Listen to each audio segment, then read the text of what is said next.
ಸ್ನೇಹಿತರ welcome back to Mahi masters YouTube channel. ನಾನು ನಿಮ್ಮ ಮಹಿಗೌಡ ಮಾತಾಡ್ತಿರೋದು.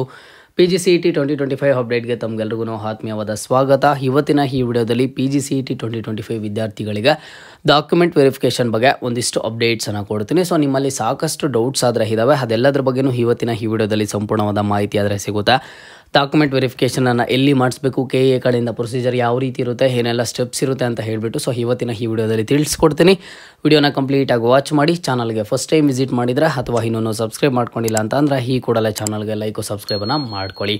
ಮೊದಲಿಗೆ ನೋಡಿ, PGCET 2025 ವಿದ್ಯಾರ್ಥಿಗಳಿಗೆ MBA MCA ಆ್ಯಂಡ್ ಹಾಗೇನೂ ಸಹ MTech ವಿದ್ಯಾರ್ಥಿಗಳಿಗೆ ಈಗಾಗಲೇ ಸಹ ನಿಮ್ಮ ಒಂದು ರಿಸಲ್ಟನ್ನು ಡಿಕ್ಲೇರ್ ಮಾಡಿರುವಂಥದ್ದು. ರಿಸಲ್ಟ್ ಡಿಕ್ಲೇರ್ ಮಾಡಿದ ಆದಮೇಲೆ ನೀವು ಸಾಕಷ್ಟು ಸ್ಟೂಡೆಂಟ್ಸು ಡಾಕ್ಯುಮೆಂಟ್ ವೆರಿಫಿಕೇಷನ್ ಬಗ್ಗೆ ಕೇಳ್ತಿದ್ರೆ. ಯಾಕಂತ ಅಂದರೆ ನಿಮ್ಮ ಒಂದು ಸೂಪರ್ ಸೀನಿಯರ್ಸನ್ನು ಇಲ್ಲ ಅಂತಂದರೆ ಅದಕ್ಕಿಂತ ಸೀನಿಯರ್ಸನ್ನು ಕೇಳಿದ್ರೆ ಅವ್ರು ಹೇಳ್ತಾರೆ PGCET 2025 ರಿಸಲ್ಟ್ ಬಂದಿದ್ದ ಆದಮೇಲೆ ಮಲ್ಲೇಶ್ವರಂಗೆ ಹೋಗಬೇಕು, ಇಲ್ಲ ಅಂತಂದರೆ ಪ್ರತಿ ಡಿಸ್ಟಿಕಲ್ಲೂ ಡಾಕ್ಯುಮೆಂಟ್ ವೆರಿಫಿಕೇಷನನ್ನು ಮಾಡ್ತಾರೆ.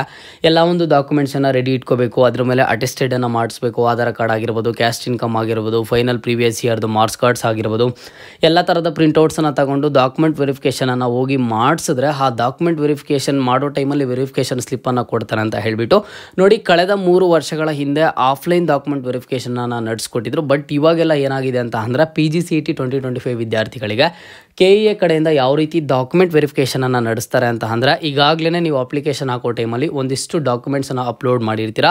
ಅಪ್ಲೋಡ್ ಮಾಡಿದಾದ್ಮೇಲೆ ಜೊತೆಗೆ ಆಧಾರ್ ಕಾರ್ಡ್ ಆಗಿರ್ಬೋದು, ಕ್ಯಾಸ್ಟ್ ಇನ್ಕಮ್ ಆಗಿರ್ಬೋದು, ನೀವು ಅಲ್ಲೆಲ್ಲ ನಂಬರ್ ಹೊಡೆದ ತಕ್ಷಣ ನಿಮ್ಮೆಲ್ಲ ಒಂದು ಡೀಟೇಲ್ಸು ತೋರಿಸಿರುತ್ತೆ. ಆ್ಯಂಡ್ ಜೊತೆಗೆ ಸಾಕಷ್ಟು ಸ್ಟೂಡೆಂಟ್ಸ್ದು ಫೈನಲ್ ಸೆಮ್ದು ಮಾರ್ಕ್ಸ್ ಎಂಟ್ರಿ ಮಾಡಿಲ್ಲ ಅಂತಿದ್ರು. ಸೊ ಮಾರ್ಕ್ಸ್ ಎಂಟ್ರಿ ಮಾಡೋದಕ್ಕೆ ಮತ್ತೆ ಒಂದು ಅವಕಾಶವನ್ನು ಕೊಡ್ತಾರೆ, KA ಕಡೆಯಿಂದ ಮಾಡ್ಬೋದು.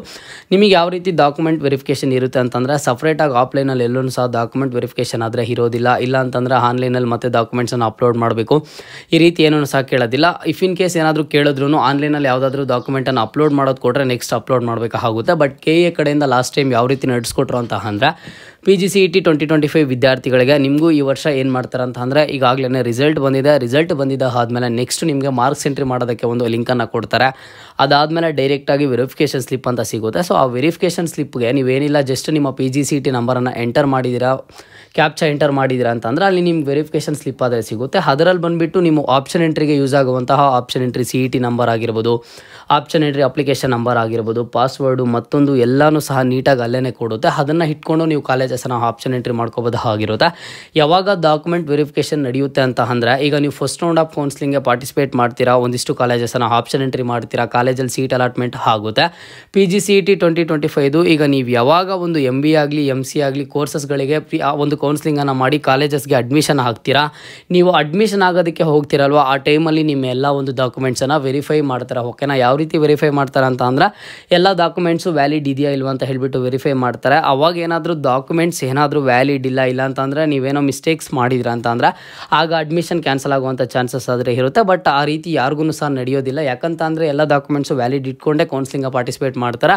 ಈಗಾಗಲೇ ಆನ್ಲೈನಲ್ಲಿ ನಿಮ್ಮದು ಒಂದ್ಸಲಿ KA ಅವರು ವೆರಿಫೈ ಮಾಡಿರ್ತಾರೆ. ಅದಾದಮೇಲೆ ನೆಕ್ಸ್ಟ್ ನೀವು ಕಾಲೇಜಸ್ಗೆ ಅಡ್ಮಿಷನ್ ತಗೋತೀರಲ್ವ, ಆ ಟೈಮಿಗೆ ನಿಮಗೆ ಬೇಕಿರುವಂಥದ್ದು. ಆ ಟೈಮಿಗೆ ನೀವು ಏನು ತೊಗೊಂಡು ಹೋಗಬೇಕು ಅಂತಂದರೆ, ನಾರ್ಮಲಾಗಿ ಈಗ ನಿಮ್ಮ PGCET ಅಪ್ಲಿಕೇಶನ್ ನಂಬರ್ ಆಗಲಿ, ಇಲ್ಲ ಅಂತಂದರೆ ನೀವು ಬ್ಯಾಂಕ್ಗಳಲ್ಲಿ ಫೀಸನ್ನು ಪೇ ಮಾಡ್ತೀರಾ ಆಗಿರ್ಬೋದು, ಇಲ್ಲ ಅಂತಂದರೆ ಒಂದು ವೆರಿಫಿಕೇಷನ್ ಸ್ಲಿಪ್ ಆಗಿರ್ಬೋದು, ನಿಮ್ಮ ಒಂದು ಕ್ಯಾಸ್ಟ್ ಇನ್ಕಮ್ಮು, ಪರ್ಸ್ನಲ್ ಡೀಟೇಲ್ಸ್ದು ಆಧಾರ್ ಕಾರ್ಡ್ ಆಗಿರ್ಬೋದು, ಈ ರೀತಿ ಡಾಕ್ಯುಮೆಂಟ್ಸನ್ನು ತೊಗೊಂಡೋಗಿ ನೀವು ಅಡ್ಮಿಷನನ್ನು ತೊಗೋಬೋದು. ಓಕೆನಾ? ಸೊ ಡಾಕ್ಯುಮೆಂಟ್ ವೆರಿಫಿಕೇಷನ್ ಅಂತ ಅಂದರೆ ಲಾಸ್ಟ್ ಇಯರ್ಸಲ್ಲೆಲ್ಲ ನಡೆಸ್ತಾ ಇದ್ದಿದ್ದು ಸಪ್ರೇಟ್ ಐತೆ ಅದರ ಕತೆ. ಓಕೆನಾ? ಯಾವ ರೀತಿ ಅಂತಂದರೆ, ರ್ಯಾಂಕಿಂಗ್ ಈಗ 1-1000 ರ್ಯಾಂಕಿಂಗ್ ಬಂದಿರೋರಿಗೆ ಇಂತಹ ದಿನಾಂಕ, ಇಂತಹ ಪ್ಲೇಸ್ಗೆ, ಇಂತಹ ಟೈಮಲ್ಲಿ ಅಂತ ಹೇಳಿಬಿಟ್ಟು ಡಾಕ್ಯುಮೆಂಟ್ ವೆರಿಫಿಕೇಷನನ್ನು ನಡೆಸ್ಕೊಡ್ತಿದ್ರು. ಬಟ್ ಲಾಸ್ಟ್ ಇಯರ್ ಎಲ್ಲ ಡಾಕ್ಯುಮೆಂಟ್ ವೆರಿಫಿಕೇಷನ್ ಆ ರೀತಿ ನಡೀತು.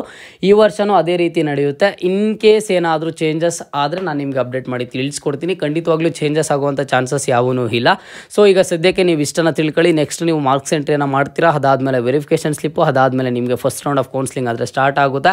ನಿಮಗೆ first round, second round, second extended round ಅಂತ 3 ರೌಂಡ್ಸ್ ನಡೆಯುತ್ತೆ. ಆ 3 ರೌಂಡ್ಸಲ್ಲಿ ನೀವು ಅಡ್ಮಿಷನ್ ಯಾವಾಗ ತಗೋತೀರೋ ಕಾಲೇಜಸ್ಗೆ, ಯಾವಾಗ ನಿಮಗೆ ರಿಸಲ್ಟ್ ಅನೌನ್ಸ್ ಆಗುತ್ತೋ ಕಾಲೇಜ್ಗೆ ನೀವು ಜಾಯ್ನ್ ಆಗೋದಕ್ಕೆ ಹೋದಾಗ ಅಲ್ಲಿ ನಿಮಗೆ ಡಾಕ್ಯುಮೆಂಟ್ಸ್ ವೆರಿಫೈಯನ್ನು ಮಾಡ್ತಾರೆ. ಓಕೆನಾ?